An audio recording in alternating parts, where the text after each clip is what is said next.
Всех приветствую на своем канале.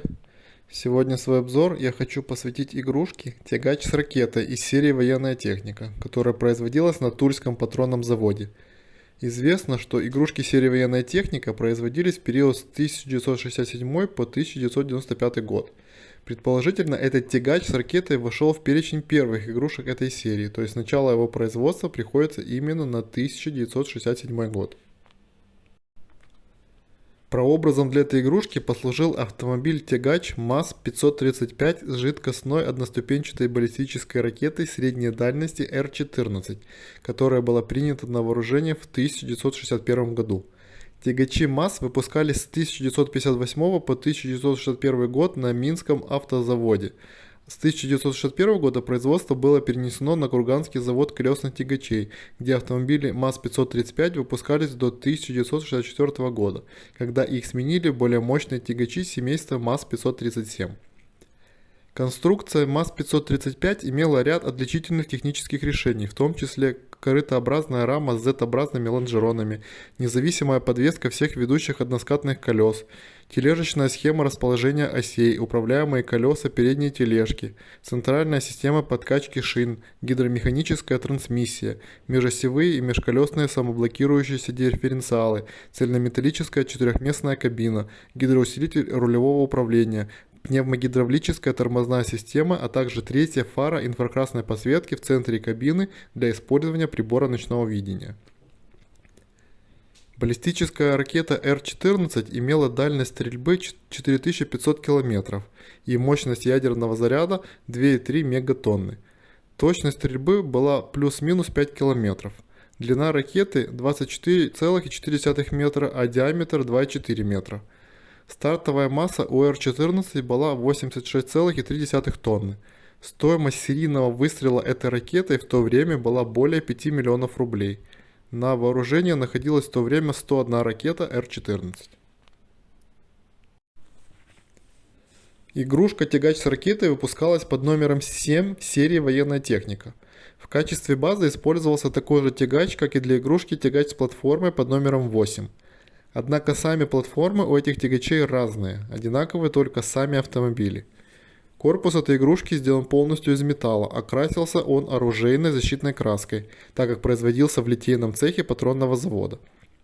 Пластиковыми деталями у нее являются только колеса. У этой техники ракета может менять свое положение с горизонтального на вертикальное, имитируя стартовое положение при пуске. Как и любая другая игрушка, этот тягач с ракетой имеет свои слабые места. Чаще всего отламываются у него крепления платформы, механизм подъема ракеты и колеса, а также портится лакокрасочное покрытие при неаккуратном использовании. Как и все игрушки серии «Военная техника», этот тягач с ракетой видоизменялся в зависимости от периода производства. Отличий может быть довольно много, как в конструкции днища самого тягача и в надписях на нижней части прицепа, так и в форме деталей на корпусе, а также покраске деталей. Многие изменения аналогичны тягачу с платформой под номером 8, так как используется одинаковая база для них. Скорее всего, изменений у этого тягача в ранний период было очень много в процессе доработки пресс-форм. Самые ранние тягачи с ракетой, фотографии которых мне удалось найти, были без клейма завода и цены на днище. Стоит отметить, что это клеймо впоследствии ставилось только на прицепе, а на самом тягаче никаких штампов не было. На ранних экземплярах на днище тягача пластиной закрыто пространство под кабиной. В самой кабине есть имитация сидений благодаря этой пластине, причем эта пластина также встречается разной формы. Средняя стойка лобового стекла в ранних моделях более толстая и как прямоугольная трапеция по форме. Оконная рамка на дверях кабины вырезана по самой границе дверного проема и из-за этого выглядит по размеру большой, если сравнивать с поздними тягачами. Хотя в реальности она такая же, просто дверь в ранних была узкая, а в поздних широкая. Для соединения прицепа с тягачом используется крепление, которое проходит насквозь дышло прицепа с ракетой. Также есть ранние варианты уже без этого отверстия сверху. На днище тягача под это крепление установлен прямоугольный брусок с отверстиями. Форма и проработка амортизаторов на ранних экземплярах также визуально отличаются от поздних. Оси колес на платформе более тонкие, чем на поздних вариантах. На кабине раннего тягача часто сверху просматривается овальный след от пресс-формы. Люки на кабине в ранних тягачах смещены очень близко к краю крыши и почти вровень с ними. Спереди на кабине красная звезда по размеру меньше, чем в более поздних тягачах, а под звездой находятся три полосы. Самая нижняя третья полоса может смещаться почти на самый край кабины.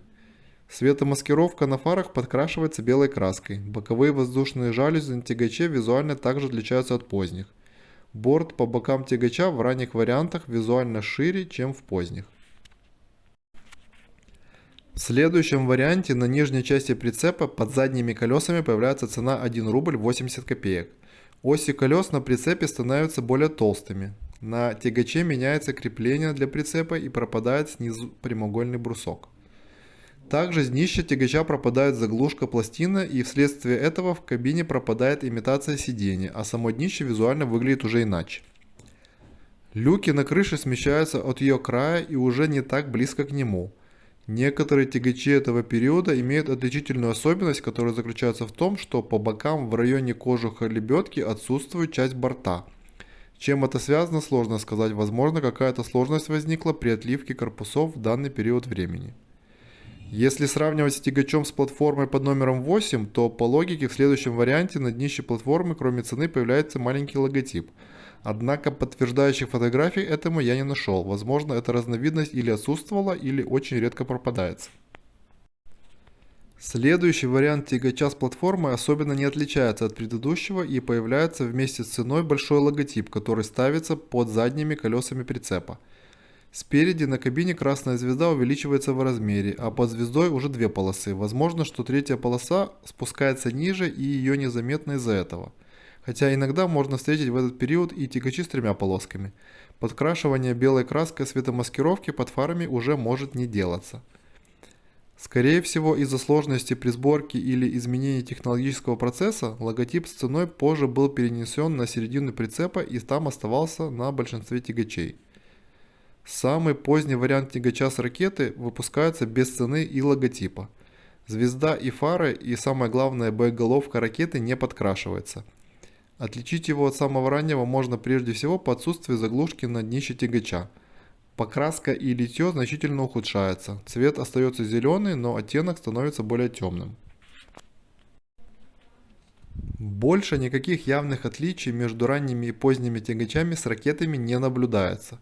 Все остальные отличия могут проявляться как в одних, так и в других, хотя наибольшие изменения встречаются между тягачами именно раннего периода. Скорее всего, из-за постоянных доработок пресс-форм отливки были разных видов и такие не поступали дальше в продажу. Например, на кожухе лебедки за кабиной водителя нанесены кресты. Они встречаются как выпуклые, так и вдавленные, причем в разные периоды времени. Разными могут быть всякие выступы на кабине на прицепе. Также встречается сбоку возле воздушных жалюзи какая-то полоса до двери. Возможно, что-то в пресс-форме было не так в тот период. В моем сегодняшнем обзоре принимает участие тягач с ракеты раннего периода с закрытым днищем на тягаче и без каких-либо надписей на прицепе. Это игрушка с некоторым повреждением лакокрасочного покрытия, но все детали целы и невредимы, что тоже не так часто бывает. Подобная игрушка также производилась силами Харьковского шрифтолитейного завода и Запорожского трансформаторного завода. Варианты эти очень похожи на тульский, но все-таки отличия просматриваются, хотя и не такие явные. Харьковский тягач комплектовался серебряной ракетой с красной боеголовкой. Запорожский тягач имел съемную платформу и свой логотип на днище. Коробок к этой игрушке, судя по всему, было несколько разных вариантов, которые отличались по дизайну, цвету и надписям. В составе наборов автомобиль размещался просто в общей коробке в выделенном ему месте в пенопласте.